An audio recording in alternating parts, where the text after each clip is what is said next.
주요 뉴스를 재구성해보는 시간입니다. 오늘은 뉴스토마토 정치부 박주용 기자 그리고 박민호 기자 함께합니다. 두 분 안녕하세요. 안녕하세요. 네, 오늘의 이슈 확인해 보겠습니다.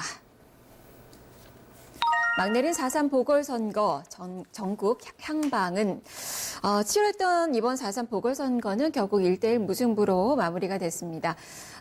이 표심이 어느 한쪽에 손을 들어주기보다는 균형에 좀 맞춰졌다고 볼 수 있겠는데요. 어떻게 좀 해석을 해봐야 될지, 앞으로의 전국 방향은 어떻게 될지 좀 짚어보도록 하겠습니다. 자, 선거 결과부터 좀 먼저 볼까요? 네. 박민호 기자, 어제 보셨죠? 안 봤습니다. 저는 아침에 와서 봤습니다. 아, 그래요? 뭐 특별한 이유가 있으세요? 뭐 개인적으로는 사실 뭐 정치에 큰 관심이 없고 딱히 또 뽑을 만한 정치인이 없다라고 하는 게 제 신조라서 네. 항상 정치인들이 당선된 후에 잘 해라라고 비판을 하는 게 이제 제 주 목적이고 사실 정치 그 선거 자체에 대한 그 경쟁 구도에는 사실 큰 관심이 없습니다. 이제 어떻게 후에 더 잘하나 요걸 집요하게 이제 지적하는 거에 관심이 많지. 그 지적을 오늘 또 듣고 네. 싶네요. 자, 네, 그러면 그렇습니다. 아침에 확인한 그 결과 어떻게 나왔나요? 이제 정의당 쪽에서 후보를 단일화 해가지고 이제 창원 성산 예전에 고 노회찬 의원 그 지역구죠. 그쪽에 네. 이제 정의당 여영국 후보가 당선이 됐고요. 그리고 통영 고성 쪽에 정점식 자유한국당 후보가 이렇게 당선이 됐습니다. 이제 4.4 보궐선거 이제 1년짜리 의원이에요. 이제 임기가 1년밖에 안 되는데 이제 좀 중요한 의미가 앞으로 이제 내년에 총선을 앞두고 민심이 어떤 식으로 흘러가는지 대충 가늠을 해볼 수 있다는 네. 거죠. 뭐 이게 전적인 건 아니겠지만은 일단 뭐 민주당 입장에서는 민주당 단독 후보를 내지 못한 상태에서 정의당이랑 같이 연합한 상태에서 이기긴 이겼는데 상처를 많이 받았다고 봐야 되고요. 자유한국당 입장에서는 이제 비긴 했는데 사실상 뭐 보수 진영이 다 흩어진 상태에서 500표 차이가밖에 안 나기 때문에 사실상 민심을 좀 많이 얻었다라고 좀 볼 수가 있을 것 같아요. 그러니까 민주당과 정의당은 같이 연합해서 이겼고 보수 같은 경우는 뭐 대한애국당도 그렇고 또 다른 보수 진영까지 다 찢어진 상태에서 자한당만 싸웠잖아요. 그래서 500표 차이라면은 아주 근소한 차이죠. 아주 네. 근소한 차이가 어떤 사건이나 말 한마디로도 충분히 뒤집힐 수 있는 그런 상황인 건데 그래서 이제 전체적으로 본다면은 민주당 입장에서는 내려가는 속도가 좀 빠르고 자한당 입장에서는 이제 올라가는 속도가 빠르다 보니까 간극이 좀 좁혀지고 있다. 이렇게 좀 평가를 할 수 있을 것 같습니다. 일단 정의당에서는 한 석을 추가해서 민주평화당이랑 14석을 합친다면 교섭단체로 네. 다시 복귀를 할 것이라 뭐 보통 이렇게 예상이 되고요. 이제 한국당이 막판에 이제 축구장 유세 때문에 좀 말이 많았는데 네. 이게 잘된 효과가 있어서 그런 건지 못된 효과가 있어서 그런지는 잘 모르겠어요, 솔직히. 뭐 노이즈 효과 마케팅 때문에 많이 얻은 건지 아니면은 될 수 있었는데 이것 때문에 더 떨어진 거는 사실 분석하기가 어렵고요. 이런 부분들은. 그래서 이런 좀 말도 많고 좀 탈도 많았습니다. 그러니까 이제 여권 입장에서는 이제 청와대 대변인 투기 논란도 있었고 또 경제 여러 가지 문제, 변수가 그리고 있었죠. 북한 관련된 문제 네. 때문에 악재가 좀 많은 상태였습니다. 그리고 자유한국당 입장에서는 또 이런 과정에서 나름대로 뭐 나쁘진 않았다라고 평가를 해서 내년 총선에 집중적으로 이제 집중할 것 같고요. 민주당 입장이 여권 입장에서는 스트레이트를 한 방 날렸다면은 자한당 입장에서는 더 센 어퍼컷을 한 방 날린 것 같습니다. 네. 사실 뭐 결과는 1대1 무승부인데 네. 박민호 기자가 볼 때는 이제 자한당 쪽에 좀 더 유리한 그런 선거 결과였다라고 그러니까 이제 판단을 하는 거네요. 경상도 쪽에서 이제 여권이 좀 많이 품었잖아요. 네. 이제 빠져나가기 시작한다는 그런 신호가 있고 호남 쪽에서 이제 점점 이제 좀 안 좋은 바람, 약간 반감이 드는 그런 미풍 정도가 불고 있는 게 감지되고 있지 않는가라고 이제 네. 추측을 해볼 수 있는 거죠. 이번 선거 어쨌든 뭐 지역주의는 뭐 여전했던 것 같고 뭐 의석수도 변화는 없습니다. 이 자한당 쪽이 114석이죠. 정의당 6석 그대로 유지가 되는 거고요. 박민호 기자는 사실 조금 뭐 한국당 쪽에 유리했다라고 평가를 했지만 지금 각 당에서 나오는 그 평가로는 정말 아전인수식의 평가들이 나오고 있어요. 사실상 이제 뭐 박주영 기자는 선거 운동 기간에 다 쫓아다니면서 봤잖아요. 네, 이번 선거 좀 어떻게 보셨어요? 이번 선거를 먼저 결과만 놓고 보면 이제 국민이 정말 절묘하게 선택을 했다고 볼 수 있는데요. 이 민심이 이제 견제와 균형을 아주 적절하게 선택을 한 것 같습니다. 특히 바른미래당을 제외하고는 여야 모두에게 좀 약간 체면치를 수 있는 결과가 나왔다고 볼 수 있는데요. 민주당 같은 경우에는 이번 결과로 네. 이 승리는 없었지만 네. 이제 실리는 챙겼다 이렇게 평가할 수 있고요. 한국당 같은 경우에는 이번 선거를 통해서 최순실 국정농단 이전에 네. 어떤 지지율을 어느 정도 회복할 수 있었다. 그리고 지금까지 여론조사 결과로만 나왔던 것이 이제 실제로 실제 선거에서도 득표를 확인할 수 있었다라는 것이 좀 평가될 수 있는 부분이고 정의당 같은 경우에는 정의당 자체 내에서도 이번 선거에 대해서 조금 반신반의했던 게 있었습니다. 그러니까 이번 뭐 FC 경기장 사건도 있었지만 이것을 통해서 좀 보수 표심이 결집하는 거 아닌가. 그러니까 물론 민주당과 정의당의 후보 단일화가 있긴 했지만 이를 통해서 이제 보수 쪽에서는 좀 결집하는 분위기가 있었거든요. 그런데 이번 선거에서 이제 여영국 후보가 승리를 하면서 어떻게 됐든 6석을 확보하면서 이제 평화당과 교섭단체를 구성할 수 있게 됐고 또 하나의 성과는 이제 여영국 후보라는 새로운 정의당의 스타를 발굴해낼 수 있었던 점인데요. 지금까지 정의당의 이 국회 입성 루트를 보면 비례대표 의원들을 중심으로 해서 지금까지 국회에 입성했던 것이 사실입니다. 실제로 심상정 의원이나 노회찬 의원 말고는 따로 이제 눈에 띌 만한 스타 정치인이 없었던 것이 좀 사실이고요. 근데 이번에 여영국 후보가 당선되면서 이번에 어제 밤까지 치열하게 전개됐던 이 선거전이 모든 국민들에게 이제 전파가 되면서 여영국 후보가 또 다른 정의당의 한 스타로서 발돋움할 수 있을 것 같고요. 문제는 이제 바른미래당인데요. 바른미래당은 오늘 회의에서도 그렇고 상당히 침울한 분위기였습니다. 네. 바른미래당 같은 경우에는 손학규 대표가 한 달가량 동안 청안 성산에 직접 상주하면서 바른미래당 이재환 후보를 지원을 했는데요. 네. 사실 바른미래당의 목표는 두 자릿수 득표, 그러니까 10% 이상이었는데 이번에 3%대를 득표를 기록하면서 사실상 한참 못 미치는 결과를 받았습니다. 이 때문에 이제 당내에서도 이제 손학규 대표에 대한 책임론이 불거질 것으로 예상되고 또 이른 얘기긴 하지만 안철수 전 대표의 복귀 가능성도 조금씩 제기될 것으로 보입니다. 네. 박지원 기자는 양쪽 다 선방했다. 네. 라고 보는 거고 사실 이게 정말 막판에 뒤집혔잖아요. 이제 투표하고 이제 뭐죠 이게 뭐라 그러죠?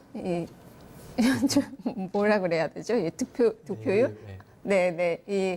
개표율 한 99.98%? 네, 그렇죠. 거기서 뒤집혔어요. 그러니까 504표 차 상당히 좀 극적으로 승리를 하게 된 건데 그때 이제 그 대변인 쪽에서는 정의당 대변인 쪽에서는 기자들한테 다 선거 패배를 인정하는 그 문자를 보냈다고 하더라고요. 네. 받으셨어요? 그런 얘기가 있다고 들었습니다. 네. 지금 분위기가 상당히 궁금해요, 그쪽은. 정의당 쪽에서는 말 그대로 거의 직전까지 패배 몰렸다가 네. 이제 막판 승리를 했는데요. 사실상 3시간 반 동안의 개표 시간 동안 패배 2위로 계속 달리다가 네. 막판에 이제 아까 말씀하신 것처럼 11시 좀 넘어서 이제 네. 앞서게 됐는데 정의당 쪽에서는 선거 사무소에서도 그렇고 상당히 계속 8시 이후에서 개표가 시작될 때부터 상당히 침울한 분위기였습니다. 왜 상당 그 전에 리서치뷰에서도 여론조사 결과가 나왔었는데 당시 리서치뷰 결과에서는 강기훈 후보가 여영국 후보에 비해서 4%포인트 정도 앞서는 것으로 결과가 나왔거든요. 그게 이제 선거 여론조사 공표 금지 기간 동안 나온 거를 이제 종합해서 낸 거라서 정의당 쪽에서 상당히 좀 어렵지 않나라는 분위기도 있었다고 합니다.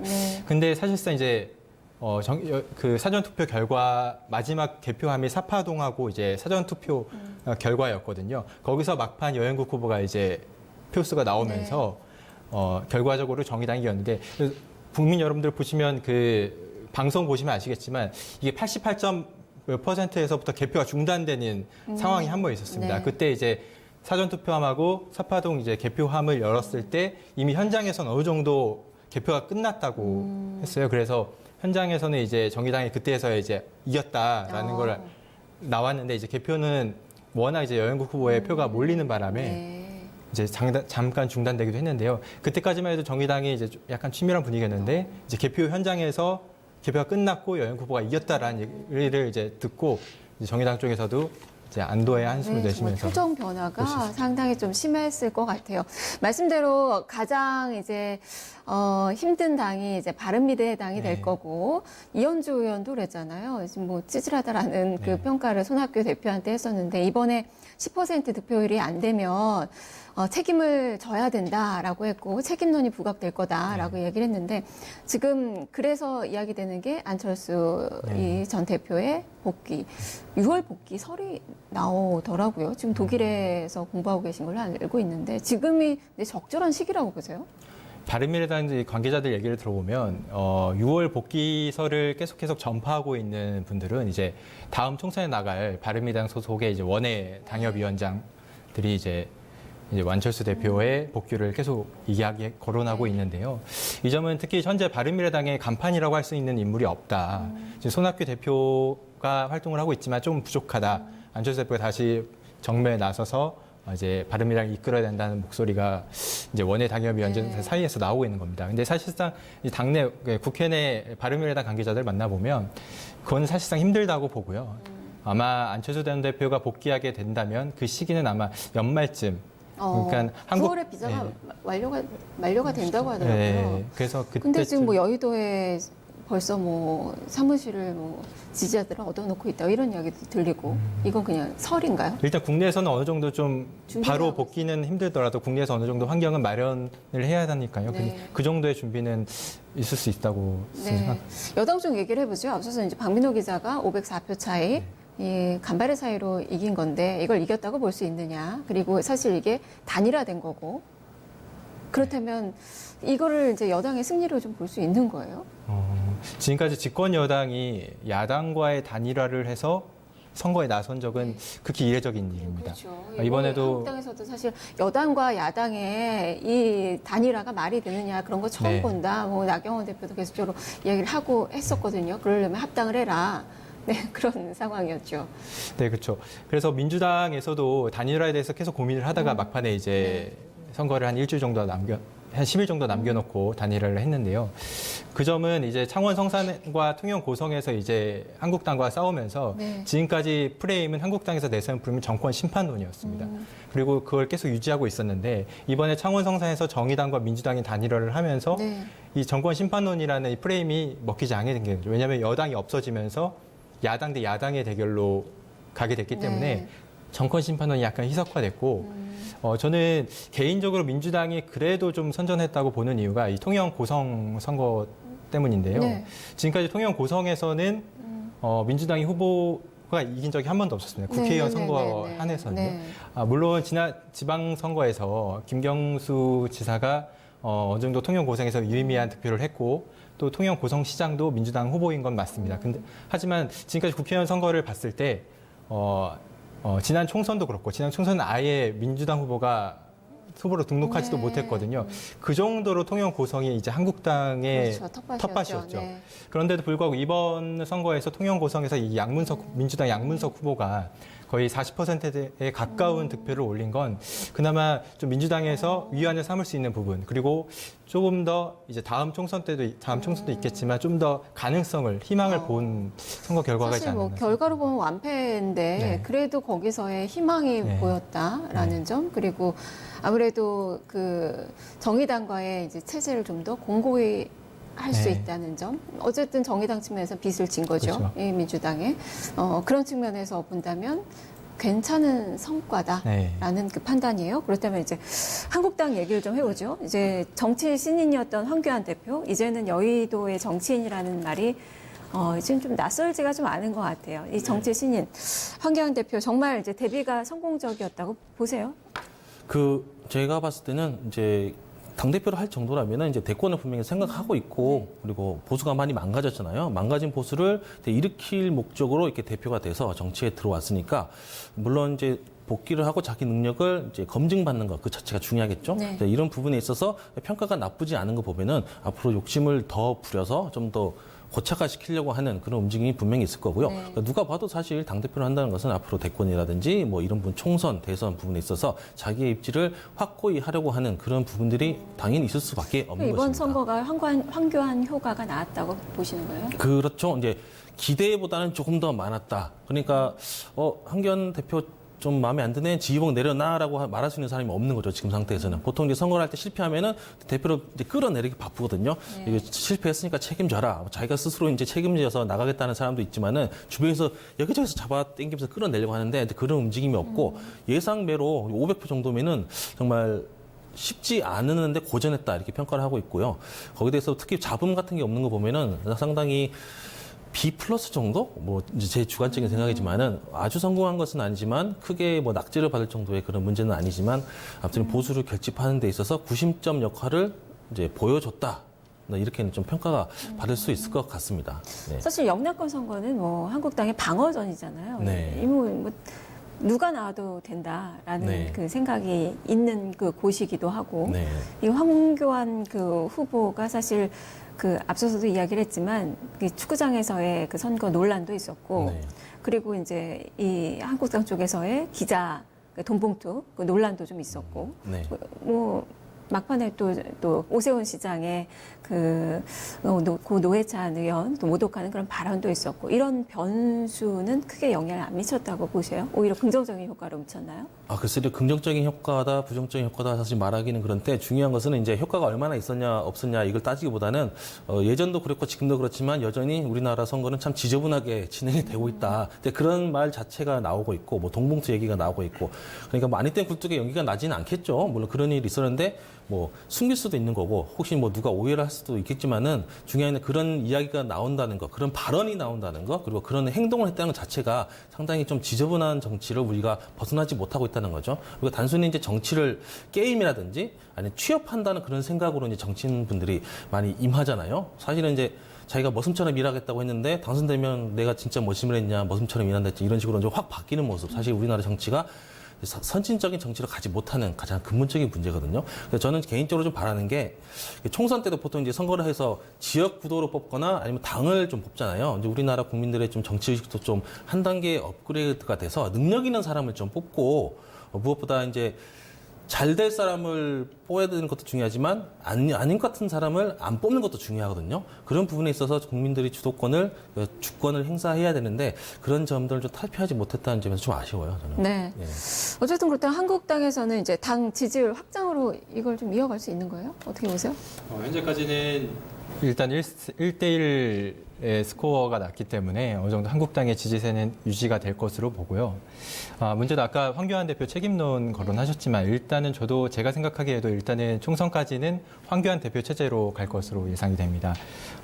물론 이제 두 곳에서 모두 승리했다면 이제 보수 진영의 차기 대권 주자로서 황교안 대표가 우뚝 설 수 있었겠지만 현재로서는 이제 1대1 스코어로 최악의 결과는 면했다는 생각이거든요. 그렇기 때문에 당내에서도 총선까지는 황교안 대표 체제로 가야 된다라는. 보수 결집의 효력도 좀 네, 더 있을 것이다.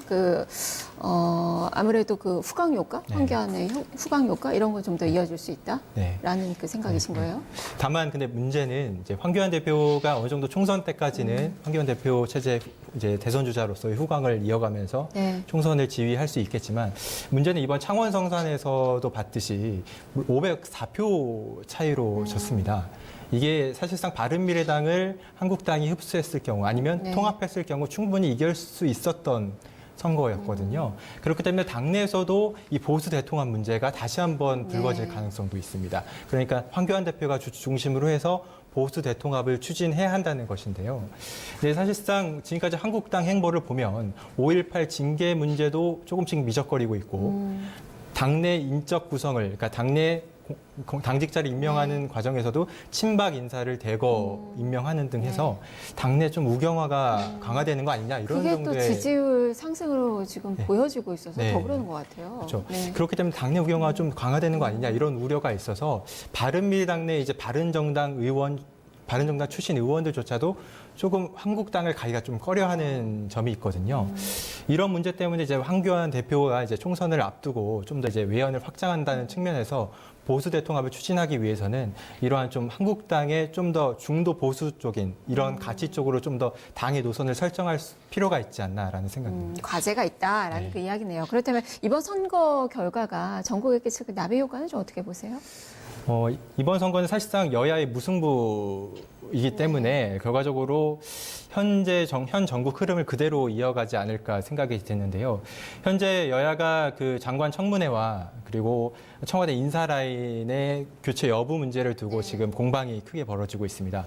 오늘도 이제 국회 운영위에서 청와대 업무 보고가 지금 진행되고 있는데요. 야당에서, 한국당에서는 박영선 중기부 장관 후보자와 그리고 김현철 통일부 장관 후보자의 지명 철회를 절대 안 강력히 된다고 하고 있죠. 네. 촉구하고 있고요. 또 그 두 후보자를 임명한 조국 민정수석과 조현등 인사수석의 책임론. 네, 네. 청와대 인사 라인의 사퇴도 계속 촉구하고 있습니다. 근데 이런 이제 반면에 정부 여당에서는 이 일을 절대 용인할 수 없다, 수용할 수 없다는 입장이어서 이러한 대치 움직임은 계속 될 것으로 보이고요. 다만 제가 이번 선거 결과 뒤에 좀 눈여겨볼 만한 점은 그 민주평화당이 이번 기초의원 선거에서 좀 선전을 했다는 점인데요. 이번에 민주당과 민주평화당의 이제 전주 기초의원 선거에서 민주평화당 후보가 14%포인트 차로 승리를 했습니다.